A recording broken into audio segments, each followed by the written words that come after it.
Napansin mo na ba ito? Kapag nasisiraan ng ngipin ang isang tao, isang ngipin lang ang may cavity. Hindi naman lahat ng ngipin sa bibig sabay-sabay nabubulok.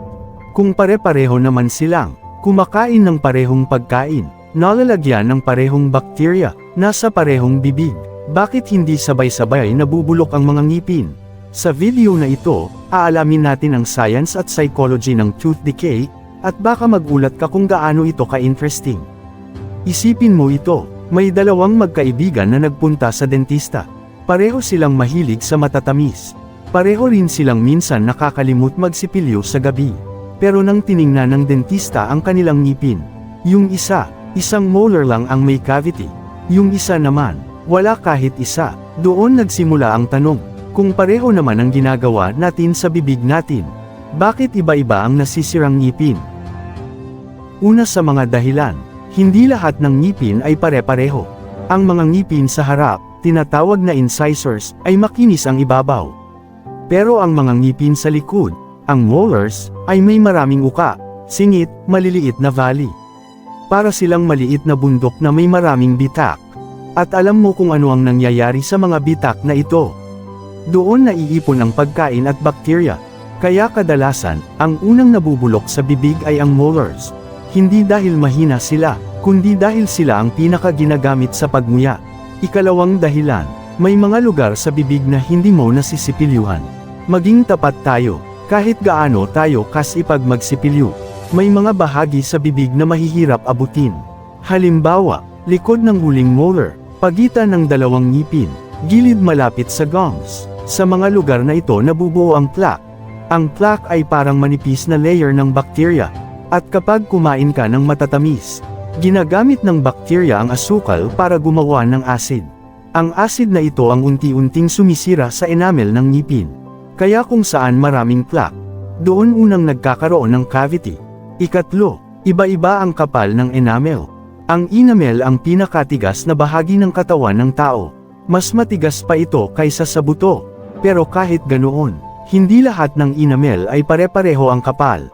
Sa ibang ngipin, mas makapal ang enamel, mas matibay sa acid. Sa iba naman, mas manipis, mas madaling masira, parang pintura sa pader. Kung makapal ang pintura, matagal bago masira. Pero kung manipis, isang gasgas lang, kita agad ang semento. Ganito rin ang nangyayari sa ngipin. Ikaapat, hindi pare-pareho ang pressure sa pagmuya. Kapag kumakain ka, hindi lahat ng ngipin mo ang gumagawa ng trabaho. Ang mga molar sa likod ang nagdadala ng pinakamalaking pressure. Sila ang dumudurog ng karne, nagigiling ng gulay at nagpipisa ng matitigas na pagkain. Dahil dito, mas mabilis silang nagkakaroon ng micro cracks. Napakaliit ng mga bitak na ito, hindi mo makikita sa salamin. Pero sapat na yun para makapasok ang bakterya. At kapag nakapasok ang bakterya, doon nagsisimula ang tooth decay. Ikalima, at pinaka nakakabilib. May mga ngipin na mas protektado ng laway.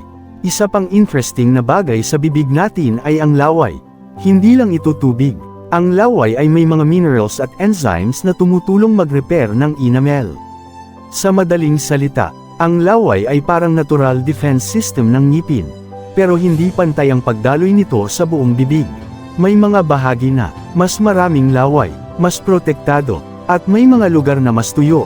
Ang mga tuyong bahagi ang mas madaling magkaroon ng cavity. Ang tooth decay ay hindi biglaang nangyayari. Sa karamihan ng kaso, ang cavity ay nabubuo sa loob ng 6 months hanggang ilang taon. Sa simula, maliit lang ang damage. Halos hindi mo mararamdaman.